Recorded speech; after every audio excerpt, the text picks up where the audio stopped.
All right, so welcome everyone. My name is Ashley Merriman and I am a helpline advocate here at WIF.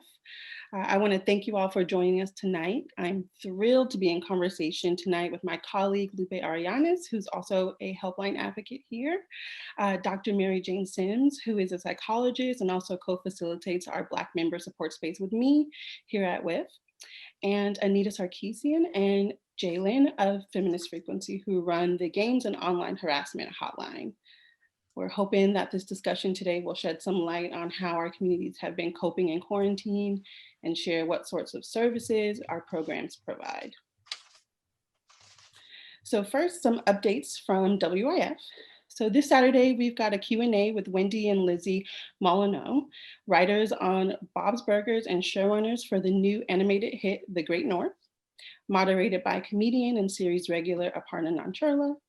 And then on Monday, please join us for a state of the industry conversation about production during the age of COVID with powerhouse producers and executives from across film and TV. I also want to let you know that we are starting a support space coming up soon for people coping with the impact of the pandemic in their lives. So it's going to be an 8-week support group for WIF members who have been impacted by the current crisis. It's going to be facilitated by myself and psychotherapist Alana Giannini, starting in late March. We will be providing psychoeducation and support around issues of loss and grief, social isolation, and collective trauma. So we really hope that some of the discussions that we have today we can dive into in that space. So if you're interested in any of these events, registration information will be in the chat. Lastly, I want to mention that Women in Film LA, in partnership with Women in Film and Television Atlanta and New York Women in Film and Television, are offering emergency relief grants for $1,000 through the Hire Her Back Fund. So this is available to members who are working in the entertainment industries of California, Georgia, and New York. We do have grants available still, so please jump in and apply if you are in need. The information for the application is going to be linked in the chat. So please, please, please check that out and apply. We want to make sure that those funds go out to people who need it. We'll also go ahead and start the discussion between the panelists, and that'll be followed up by a Q&A. So please be sure to submit your questions in the Q&A feature here. Before we begin our discussion, I also want to emphasize that during the Q&A, we are unable to answer any personal questions related to harassment or mental health concerns. We hope that you can keep the questions more general and educational for everyone here on in the event. But if you are experiencing harassment or you need some support with your mental health, we welcome you to get in touch. We'll be providing contact information for the WIF helpline and the Games and Online Harassment Hotline in the chat. So please call us to talk about your personal situations. So now I'll turn it to our panelists. I'm gonna turn it over to Mary Jane. Can you tell us a little bit about yourself?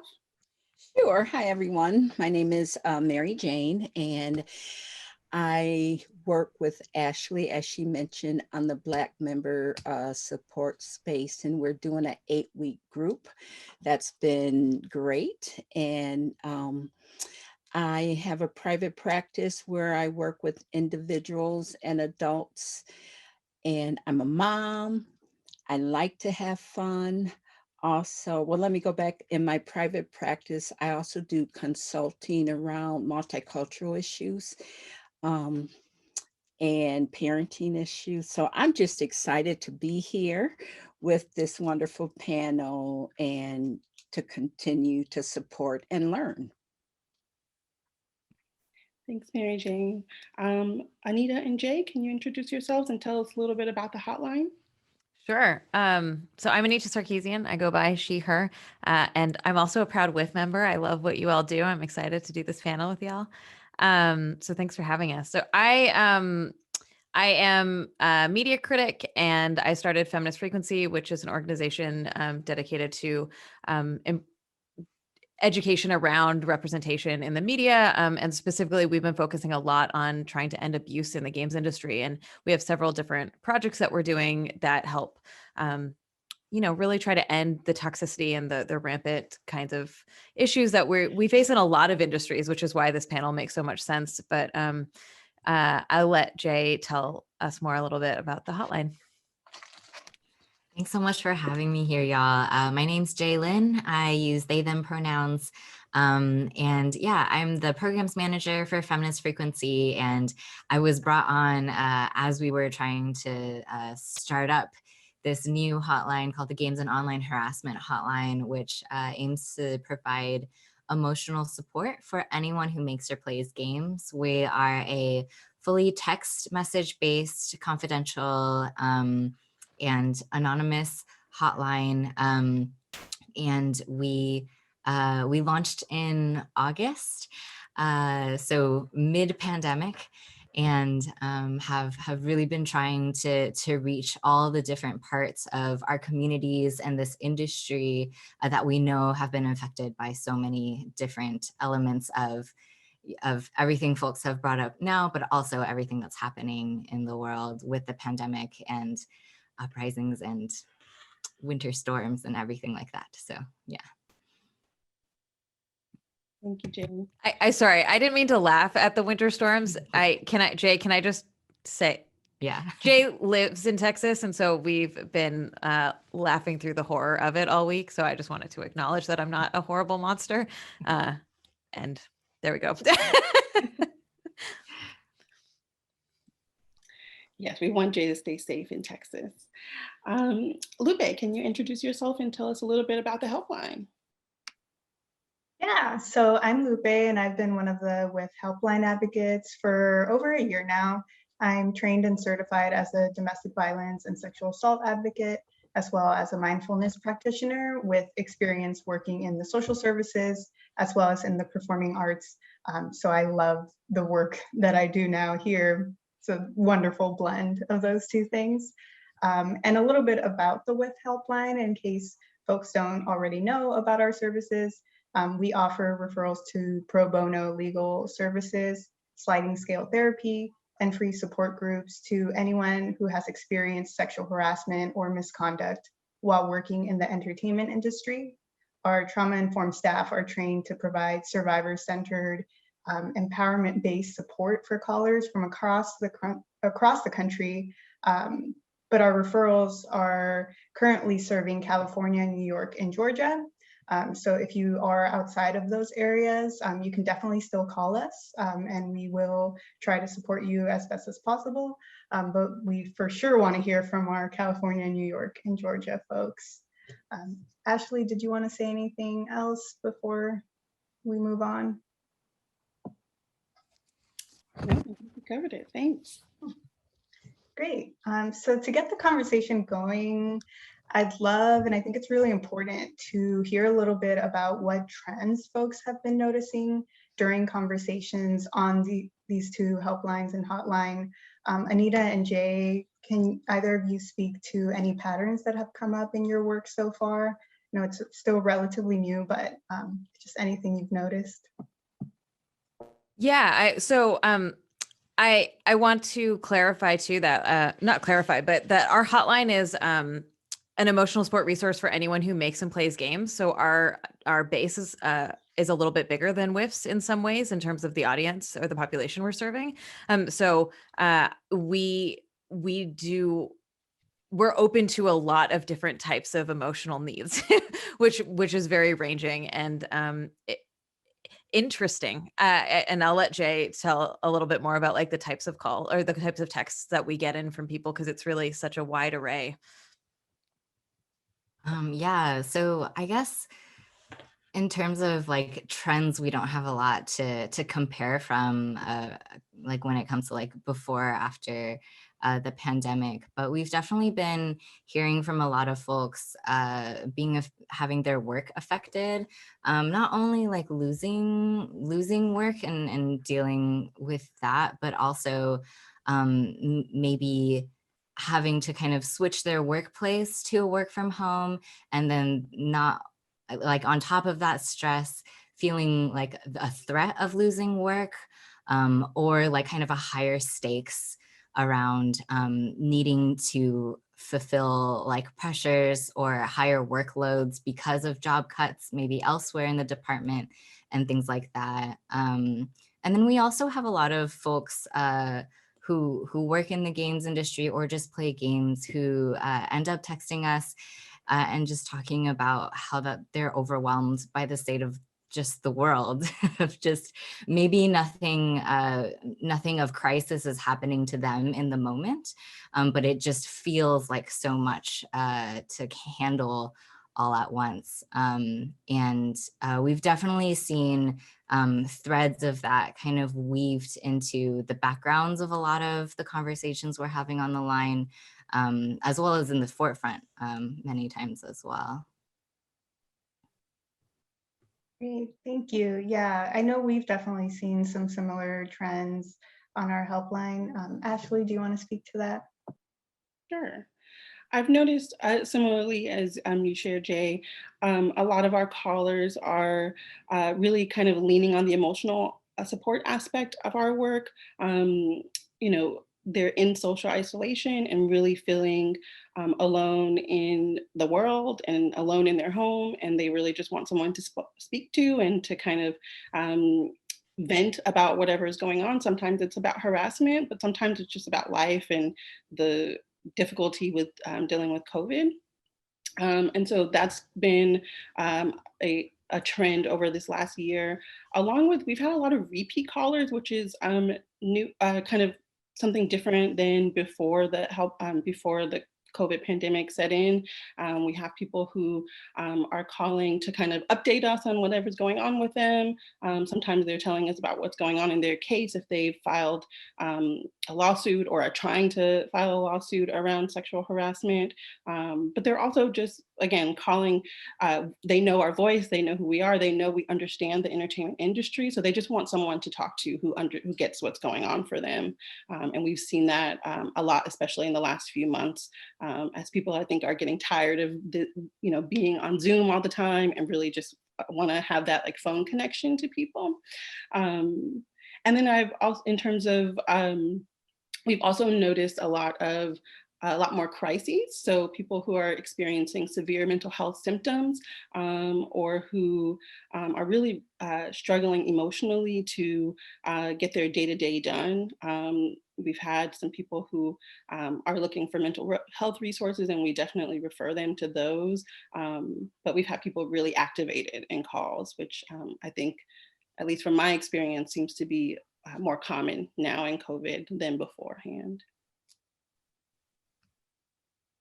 Yeah, I think you covered so much there. And Mary Jane, not a helpline or a hotline, but maybe you want to speak to some trends that you've noticed in your work, either in the Black member support space or just your own personal work. Sure. Well, the Black members support space is specifically for Black women and dealing with race and other isms. And I think one thing that has made this especially hard is because we're in the middle of a pandemic with shelter in place, but also the political and social field of what's going on. So with the killings, the police killing, and so and even natural disasters like fires. I mean, it's just so many different compounds, and I think that's one of the things that you will see more people in crisis because it's so much going on.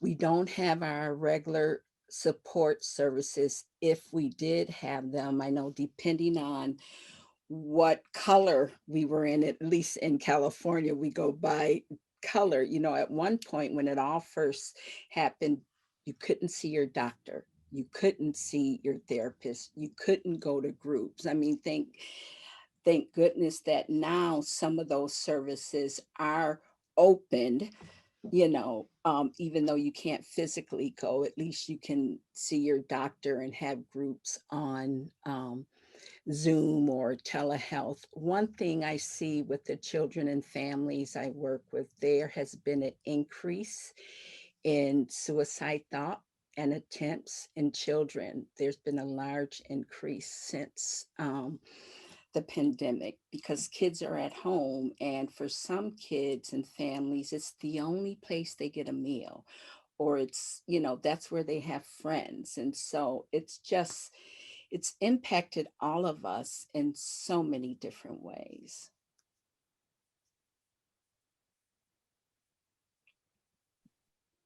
Thank you, Mary Jo. I think that's such a important point that especially families and caregivers are struggling in this time in a specific way. Mhm. And we want to offer support to those members too. Yeah. So kind of going off of that, I want to kind of switch gears and think about what are some strategies that you have seen that have worked for some of your clients or our callers in dealing with social isolation and loss during these times. What have been ways to kind of cope and heal? If you can Are you share. asking me? Yes. Oh, okay. Sorry. I didn't know you were asking. Sure. And also let me say that this is the first time, to my knowledge, since I've been around, that we're having one of those experiences that everyone is dealing with. Doctors are dealing with, teachers are dealing with, the homeless is dealing with. I mean, we're all dealing with this. It's happening to all of us. And so people have, including myself, we have had to get creative. And I know one of the things, a term that's used is warm distancing. And that's where, and I know some people are so sick of Zoom and Skype and all of that. And honestly, yes, it's not the same as being able to gather with someone, and it's better than nothing and being alone. And so, you know, I was just invited to a Valentine games night, and I'm learning so much about technology, which has been hard for me. And that's also a struggle for many families if you don't have internet or a computer. Luckily, I have both, and I'm not good at technology. However, I went to a Valentine's games party, and because you can share screens and people are really getting creative. There's been many people are celebrating, birthdays or anniversaries. um, and so the use of telehealth has been wonderful in that way, of like Zoom or some of the other programs. um, in fact, there's choirs that you can join. Like if you're into singing or some activity, people are finding ways to connect. Um, and so I would really encourage that. I forgot your questions. I'm sorry. What are some creative ways? People are exercising at home, doing laps in their living room, chasing the kids, or, so you have to get creative, and especially around exercise. And I use that in meaning movement, because when we move, when we can get out of bed, when we can go stand on the porch, it impacts that part of our brain that has to do with our mood. And so movement helps that. So if you can push yourself to walk in your house or go outside with a mask, so people are really getting creative. I know I saw online where in one neighborhood, there were some musicians. And so every evening at a certain time, they sit outside and they're playing music, or someone turned on their stereo real loud. And then just simple phone calls, especially for those of us that have elderly people in our life or people in some sort of um, like rehab home or something like that. So, and some sort of spiritual practice helps, whether it's being in nature. We can now go out, you know. Definitely. That makes total sense. I'm sure Lupe has some thoughts on that too, in thinking about the kind of work that you do, Lupe. Yeah, Mary Jane, that was so like well encompassed and holistic. I don't know. I mean, Thank you. I think I'll just reiterate a little bit because it is so important. People respond to a world crisis in different ways, and the pandemic has worried many people who were already anxious and struggling. And so, thinking positively about that, I do think it's a time where we've been learning how to support and hold each other from afar and in new ways. Mhm. Um, and we know on the helpline for WIF that our members are experiencing job loss, food and housing insecurity, and a host of other problems on top of the social isolation and the very real impacts of COVID. So that's one of the reasons why we created the COVID support group, the Black Member Support Space, the Hire Her Back Fund, and why we have continued providing different programs and opportunities for connection. And I'll just say our members at WIF are awesome at extending themselves for others. They work the long hours and pick up the extra shifts and take care of children, and they do it all. And what I've noticed is that even with all the talk of self-care nowadays, we're still forgetting to rest and to recognize that our hurt and that our struggles matter. And it's important right now to practice that self-care, to take things slow, to make space to journal, to paint, to go outside and get some sun whenever possible, and even just to breathe intentionally, right? Like even if all you have in the day is one moment, you can just take a deep breath and try to let go of some of that stress. Lupe, can I say something, Ashley? Can I say something? Because Lupe, one thing you made me think about when you said that people respond and show up differently in crises. And I know in my neighborhood, and I've seen this other places where, back when, it was a really, really long line at stores. Well, I had different neighbors saying, "Hey, I'm going to the store. Can I get you something?" And then just leave it on my porch. And I have been seeing people show up that way.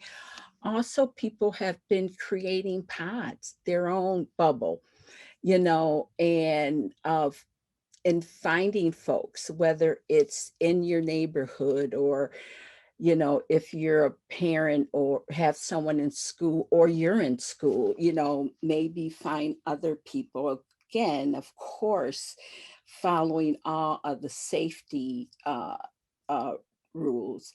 And then another way, I know I've heard that many people are getting pets at this time. And we all know how pets are emotional animals, emotional support. And so that's another thing I know that folks have done for various reasons. We're all at home, so you have time to train a dog and all of that, but also for comfort and companionship. Can I piggyback on some of this too? Lupe, you're talking about self-care, and I think something that I was introduced to a few years ago is this idea of community care, that trauma doesn't happen alone. And so why do we think that we are going to solve that alone? So And I think in this moment in time, like the existence of our hotlines is one way that we are providing that kind of community care. It's not the same as like having your people with you all the time, but it is like you aren't alone, right? And recognizing that like the isolation is so challenging because we aren't meant to be alone. We aren't meant to heal alone. We aren't meant to exist alone. And so, a lot of what Mary Jane's talking about too is like, how do you find connection in this moment? And I think reinforcing how like isolation can beget isolation in some ways. Like I find when I get depressed, I just don't want to connect or talk to anyone, which makes it worse, right? I really have to make an effort to be like, no, I need to reach out to my community. So just thinking about that in terms of like when you're prioritizing rest and yourself, understand that like other people are a component of that as well in whatever ways you can do safely. Mhm. Yes, thank you so much for that. That's so important. And I'm so glad that that spurred that thought process for you, Anita. I want to keep the conversation going. We don't have that much time. So I want to also leave space for the Q&A. So I'm just going to move on to the next question. I'm sure we will still touch on some of these aspects, but I guess Anita and Jay, what have been the impacts of COVID-19 and remote working on rates of online harassment that you know of? Yeah, I can take this one. So the ADL did a survey this year that actually like tracked the data around this, which I think is really in gaming at least. And so they found that I have too many screens open. Hold on. There we go. That in 2020, 81% of US adults who played online multiplayer games experienced some form of harassment, which is an increase from 74% the year before. And also 68% of online multiplayer gamers experience more severe harassment, like abuse, threats, stalking, and that sort of thing. So there is a minor uptick. Like, so those numbers are horrifying, right? Like, I think that the statistic in and of itself shows how deeply toxic the games industry and community can be, while at the same time, I want to just preface that like games communities can be really warm and welcoming and lovely, but we do have a problem with toxicity. So those numbers are already extremely elevated. And then I think compounding isolation on top of that, where people were extremely online, people are going to games. I mean, this year, 2020 was like record breaking year for game sales, right? The games industry is doing very well, or the people like the top of the industry at least, right? And so the fact that harassment is increasing, I think is a sign of just like the amount of people that are online and the like, personally, I think harassment comes from pain in a lot of ways, and that like we're struggling a lot. And so I can see people taking out their aggression in some ways onto the people around them, creating this really unfortunate cyclical trauma. Like it's just passing the trauma around in horrible ways, Yeah, thanks for pulling those numbers up, Anita.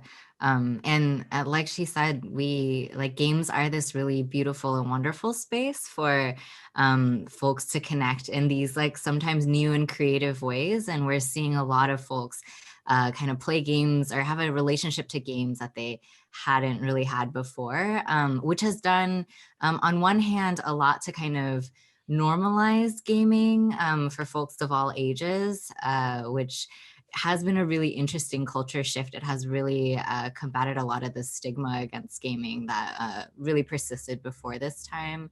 But we also know that games are often also a space for kind of like racially motivated white supremacy groups, for example, to recruit and spread their ideologies. I think ADL also did a similar report about race-based harassment and abuse. And a lot of gamers reported just kind of seeing that ideology around. So it's often present. And as we know, those types of groups often prey on vulnerable folks who maybe are trying to seek connection through video games. And so, yeah, it's definitely a multifaceted kind of environment that's happening. But I think the last thing I'll say is also that similar to the way that kind of this pandemic has shifted some attitudes towards gaming, I think it also has shifted some attitudes towards what it means to be so online. A lot of folks in the game space are hyper online in a way that folks in other industries might not be. And games and gamer communities are similarly just like very much connected through online spaces. And we've heard people who get harassed hear a lot that, oh, it's just online. That's not real. Like, why don't you just log off? Or, at least it's not in the real world. Or, at least like this threat isn't as substantiated because it's just online, which we know isn't actually true, but is an attitude that a lot of folks have. I think this pandemic, with everyone with many people being pushed to be much more online, I think that's also shifted some attitudes towards understanding that the internet is a very real place, and the things and connections and interactions that we have there are very much vital in some cases, and impact us in really significant ways. Can I ask a question? And this is to Anita and Jaylin. So one of the hats I wear, I work with young adults and families and kids, and they are online playing games. I mean, and I have had situations where young people have been preyed on. And I have two questions. One question, I'm curious if you all get calls, from younger folks. And if you don't, is there a line that's for young people who are, because you're right, the games is the way that they're connecting and all these ways. And is there a hotline for younger people? And if not, can y'all do something? Because I'm hearing that seriously all the time. It's a great need. But I'm curious if you get calls from parents who's saying this is going on, or from younger people or teens, because I'm hearing about it almost daily. Wow, yeah. We've definitely talked to folks under the age of 18 about who are scared that an older person is messaging them or threatening them, or someone they met in a kind of community space has been following them around to other spaces and won't stop messaging them, or claims to have photos of them, things like that. We've definitely heard on the line. At our hotline, we talk to folks ages 13 and up. So of course, there are people who are younger than 13 and play video games. While we don't turn anyone away, our agents are only trained from kind of a developmental standpoint to talk to folks who are 13 and up. And so that's around the high school age, which is kind of a really critical age for a lot of folks that especially are getting into competitive gaming on a high school level. And so that kind of introduces them to kind of these team dynamics and coaches and stuff, and also, online competitive dynamics and stuff like that. So we've talked to folks on the line, but we also have started talking to and working with coaches and other school administrators who have these kind of they're called esports programs, to try to kind of shift this culture and figure out how we can create spaces for younger folks to engage in video games in a heightened level of a lot of these kids are practicing many hours and playing many hours a day, but still kind of foster healthy kind of physical as well as mental and social interpersonal relationships with teammates and competitors and friends and people they play with online as well. Mm-hmm. Great, thank you. It's good to even know that you have 13, high schoolers. So I'm glad to know about you. Yeah, that's so important. Yeah, it makes me think too, I don't know that I can't think personally that I have taken any youth callers on our helpline, but in the entertainment industry, folks start at all ages. Right. And so we definitely want to make sure to also think about those specific needs and vulnerabilities. And in terms of specific conditions with the remote working and rates of online harassment, we've definitely seen and heard some different stories coming up on our helpline. Ashley, would you like to say more about that? Sure. I think I've seen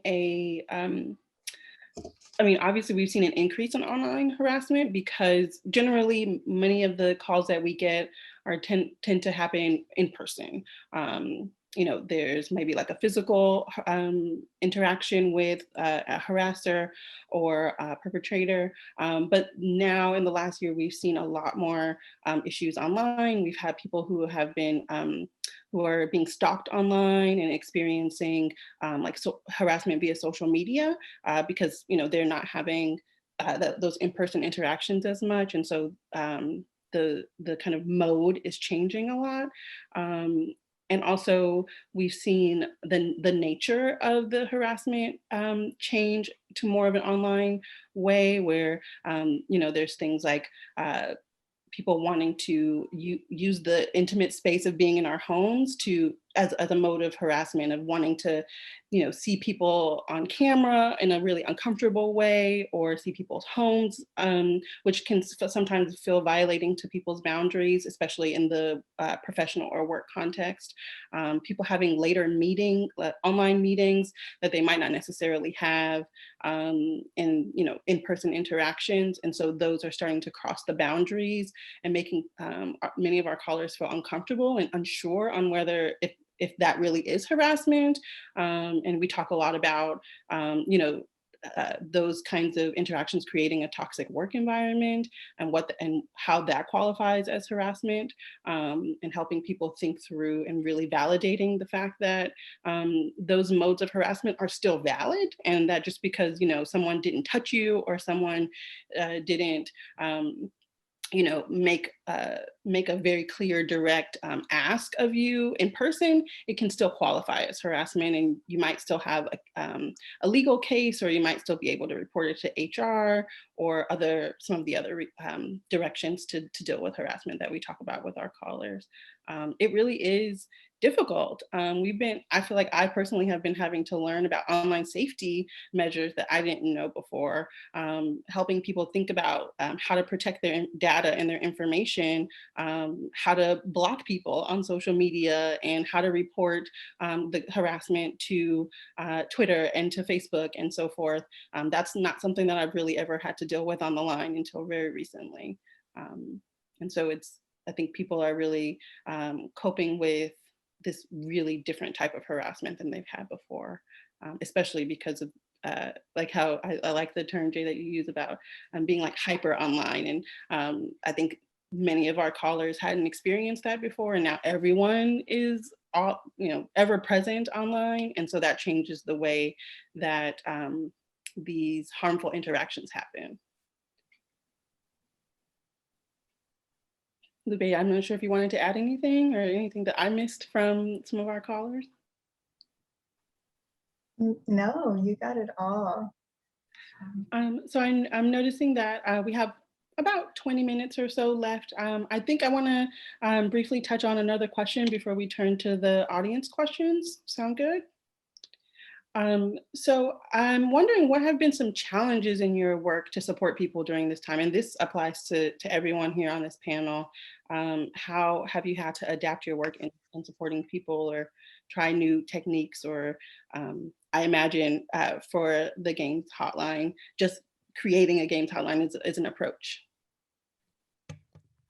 Yeah, we launched during COVID, so like we don't know anything else right now, but yeah, I don't I don't know what else to say about that. I think that oh yeah. I was going to say, can I ask, was there a motivation to what did COVID kind of create the impetus for launching or was there any kind of interaction there around COVID and the creation of the Games Hotline? No, not even a little bit. It was actually really frustrating for us that we weren't launched when COVID happened, because really early on, there were several game events that were canceled before our lockdown happened. That was creating a lot of like uncertainty and fear, and we wanted to be available for folks during that time. But the origin story of the hotline is that in 2019 we experienced what I sort of refer to as the first wave of Me Too in the games industry. It was a very public moment where several people came forward about experiences of abuse from many different perpetrators. And it was then that I was like, well, we got to do something. We got to like, what do we do? Like, what do people want? And many of us came together and had long conversations and connected with folks about like, how do we deal with this? Right. Like me personally, like such a huge part of my career has been talking about and challenging toxicity online and in the games communities in general. And so, what can we do? And what I realized is that when that moment happened, we opened up we made a really makeshift fake hotline that it wasn't even intended that way. It was just kind of like, man, this is a really traumatizing time for a lot of people and they have nowhere to go. So let's just open our DMs on Twitter, which is a scary proposition for us. So we did that and people were sharing some shit. Like it was surprising to me. I was like, this is not a secure platform. You don't know who's on the receiving end of this, but folks just really needed somewhere to go. And that as well as many other things really inspired it would be nice to have an emotional support resource for folks who are in this space that need a little bit of, who need support, right? We are very, we come at this with a lot of politics behind us. And I mean that in terms of like, we are an intersectional feminist organization. We are victim centered. We believe you. Like that is the baseline when you come and approach us on the hotline. So I think we need more spaces like that. And the hotline for us is just one step of like, we can't start creating systemic change while people are like traumatized and suffering and have nowhere to go. And so we need to at least start with a baseline of supporting our community and being there for our community. And I say that as like, this is one tool of many tools that so many organizations are working on and doing. And this is how we are contributing to that arena of a lot of amazing work. It sounds like the origin story of the Games Hotline is very similar to the origin story of our helpline.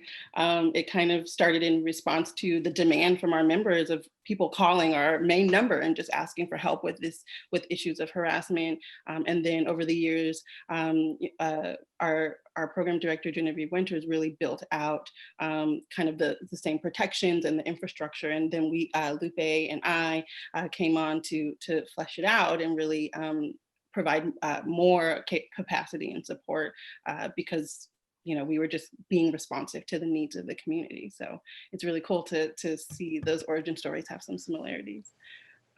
Yeah. And it was actually, so it took us a year to get the hotline launched. There was some like COVID actually was a huge impediment for us in several ways that are dumb and complicated.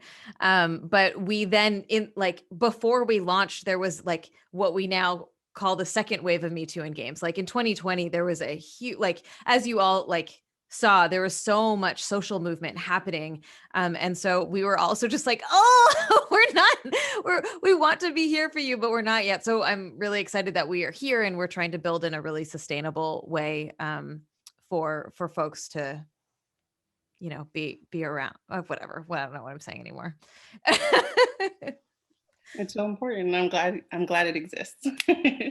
Mary Jane, how about you? Have you seen what are some of the challenges in your work, whether that's in the Black member support space or as a clinical therapist? What have you seen it's a challenge for you helping people during this time?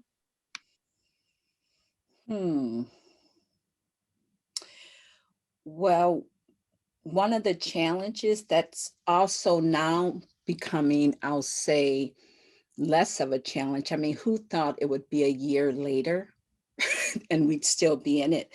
But in the beginning was just going to providing mental health services virtually. That was a big challenge. So that's been one of them. And now how that's working to an advantage is because it is virtually, people have more access to. So like I'm in Northern California and I work with people in Southern California or various parts of California. And so I think that's helped a lot. Another thing that has come up is that we're now working at home and learning different boundaries. I mean, like taking a lunch,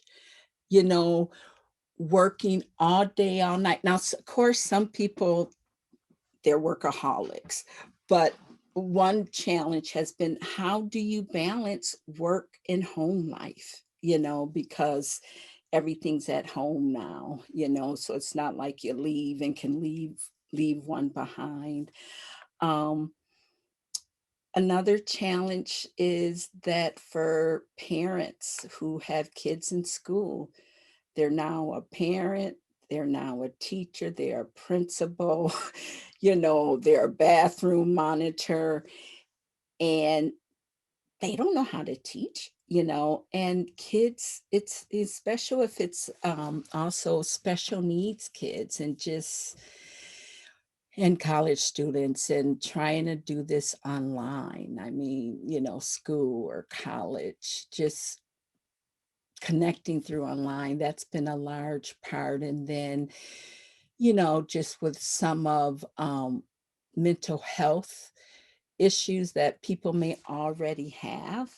One thing I'm hearing a lot about folks who deal with anxiety already, like people who don't even deal with anxiety, although we are so tired of being sheltered in place, there's a lot of worry about when things open back up, like going back to normal, whatever normal is, and anxiety around, well, can we really get the virus, and just social skills, and engaging again and getting used to having a dress fully dressed instead of from the waist on up.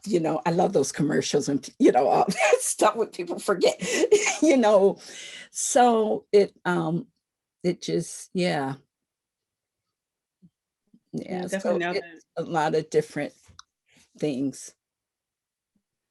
yeah, I think now that we're, facing people getting the vaccine and thinking about re-entering, for those of us who haven't had to work in person, re-entering working in person and being social again and what that means, and, Right. uh, challenging our own social anxieties that may have developed during this time. It's real.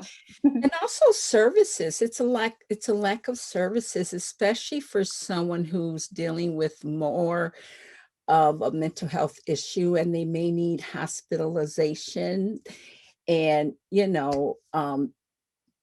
they're not taking people unless, you literally almost have a gun to your head. I mean, there's certain things, qualifications to get hospitalized, but in some ways it's even harder because of COVID, and trying to, not wanting people inpatient in hospitals, in incarceration. And I know that that's a controversy. And, so in some ways, the care isn't even there, around shelters and homelessness. So, yeah.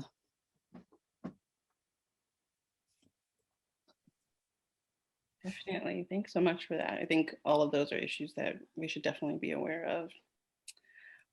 So we have about a few minutes left, and I want to make sure that we can answer some audience questions. So, Lupe, I'm going to turn it over to you. Do you want to choose out some questions from the list? Sure. I was briefly looking at it right now. I think so. There's one question about asking about the value of having like our helpline and then the games help hotline, and those being community specific, and the support that's provided when those are, individual, instead of like having these broader helplines and hotlines, which definitely those exist. I'll say a little bit about what we see in terms of like the benefit for the WIF helpline. And we hear it. We hear our members say that this isn't necessarily the same. There are a lot of correlations experiencing harassment, or different types of discrimination. Anybody that has experienced those things may have some similarities with you, but the industry-specific knowledge does play a huge role. And so for our callers, it's so comforting that they are able to just like explain what's going on with them, and that we come from this base knowledge of understanding the entertainment industry, that we work with attorneys that understand the entertainment industry and with mental health providers that understand it, and that they don't necessarily need to also like give the background about their work and get into the particularities of why something is appropriate in their line of work versus inappropriate in their line of work. So that is my just immediate response to that. Ashley, Anita, Jay. Yeah, sure. That's a great question. I think that there are a lot of population specific hotlines. And I think I find that very exciting and interesting because there's such a specificity to it of serving a particular audience. And for us, you know, the games community is massive. Like the amount of people who play games and are in games and make games is way bigger than anyone really thinks it is, because like Jay was saying early on, people still think of games as this like weird, nerdy little tiny thing, when really the games industry makes more money than the music and film industry combined. So like, it's really not as small as people think it is. And for us,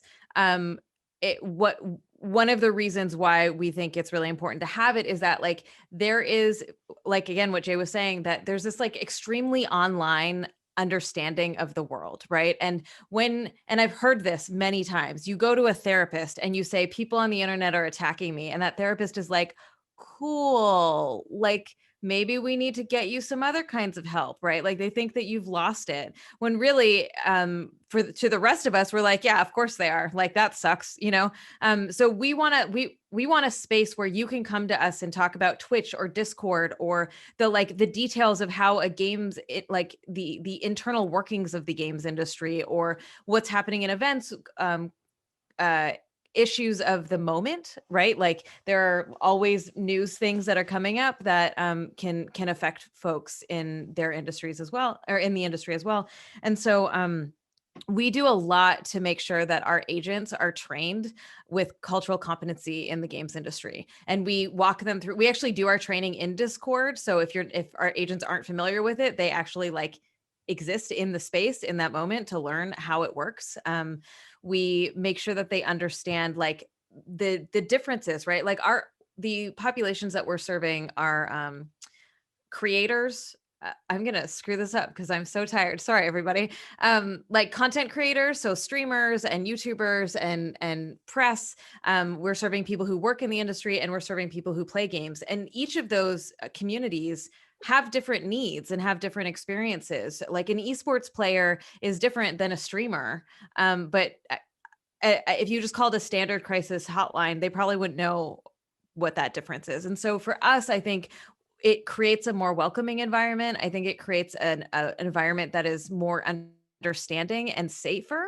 And I think talking about safe spaces is a little bit complicated, but I think that there is, for some people, it's going to be an easier draw. It's going to be an easier message to send, knowing that the person on the other line doesn't need to be explained what dogpiling on Twitter means, right?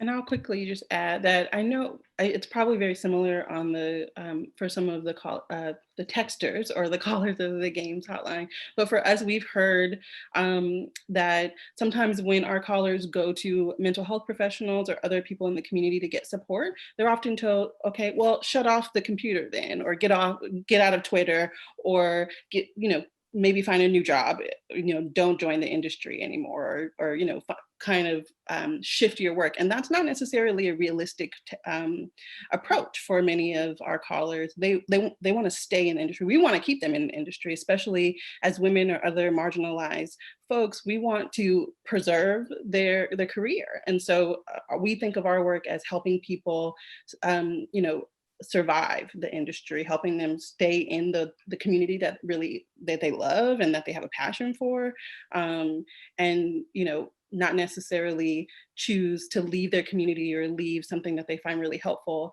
in order to not have to be harassed or not have to be harmed. So that's another reason why it's important for us to have that industry specific knowledge so that we can tell them it's okay to keep wanting to be an actress and keep going to auditions, even though auditions have been really harmful for you. So let's figure out how to do that safely and reduce the harm. And Ashley and Anita, and what I hear you all talking about is the power of affinity groups. Mhm. You know, the power of affinity groups, whether it's based on interest or career or talent or race or gender identity. You know, we all have this need to be understood and believed and, you know, and supported. And that's the power of affinity groups. Definitely. So true. So we have a few more minutes, I guess. Maybe I'll pull up another question from the audience. Um,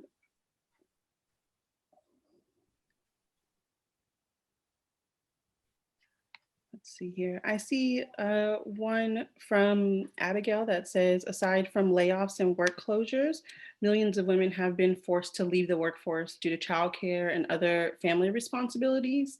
What can be done to prevent this imbalance from spreading toxic work practices and harassment in the workplace? And anyone can dive in if you have ideas.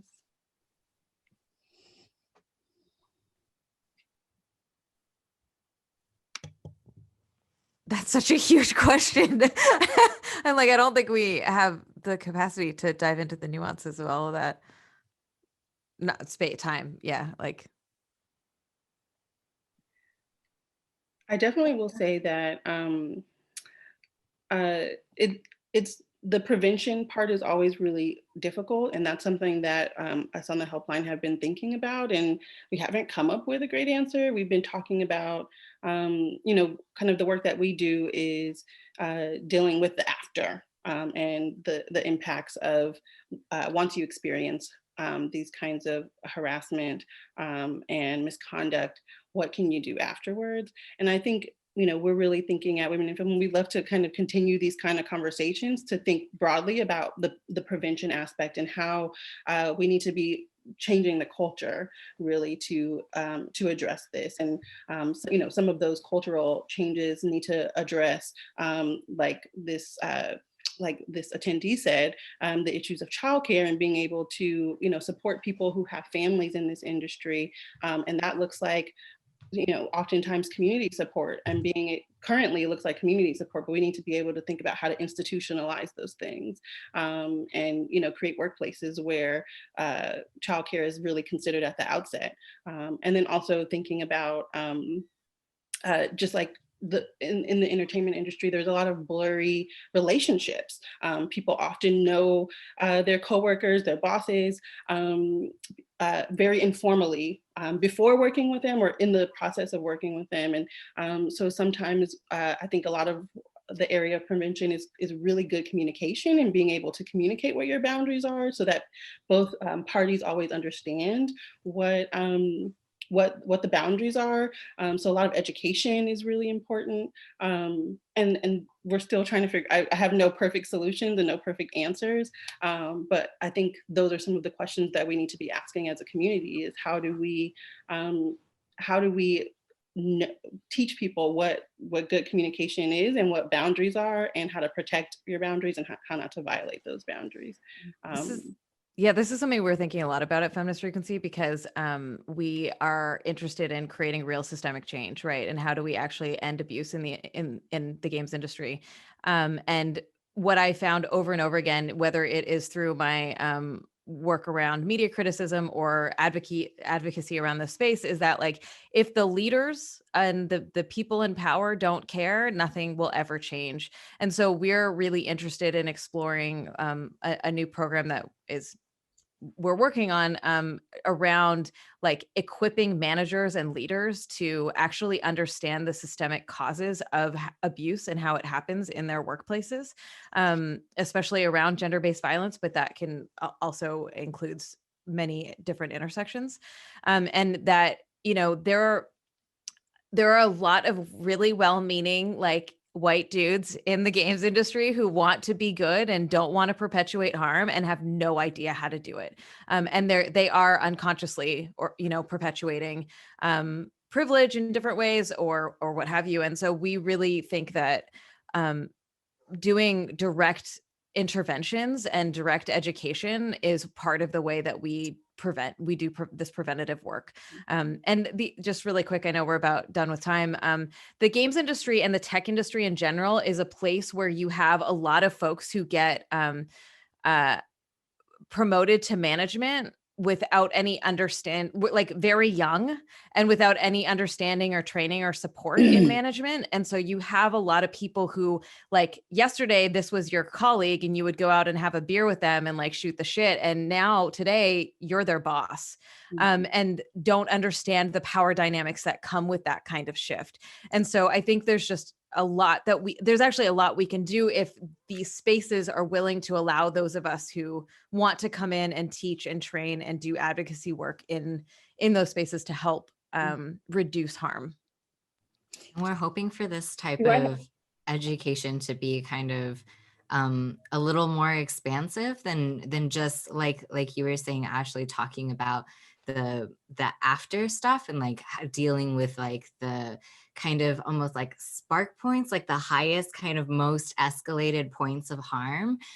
We would love to also talk about what this question asker is bringing up, these like kind of smaller undercurrents and quieter manifestations of, a woman saying, oh, maybe I will just step aside and take care of the children. And that impacts her career in a way that a manager or someone who isn't impacted by gender in that way might not notice.